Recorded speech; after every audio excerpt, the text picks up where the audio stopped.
রাজার ঘরে ছোট রানী এলো পদ্মাবতী, রাজার আরো 6টি রানীর ছিল না সন্তান, পদ্মাবতীর কোলালোতে মিলল সমাধান। বছর যেতে জন্ম নিল 7 ছেলে 1 মেয়ে, হয় খুশির আকাশ হঠাৎ কালো মেঘে গেল ছেয়ে। হিংসেতে যায় চুলে পুড়ে পাখি 6টি রানী, যুক্তি করে ঘটায় ওরা 7 কুমারের হানি। সুযোগ মতো 7 ছেলেকে মাটিতে দেয় পুঁতে, বাঁচে একা পারুল ওরা পায় না তাকে ছুতে।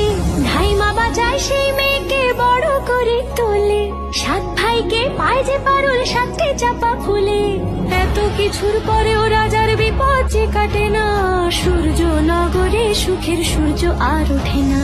হিংসা বিবাদ বিচ্ছেদ আর প্রেমের কাহিনীতে পারুল বোন কি পারবে 7 ভাই চম্পাকে জাগাতে?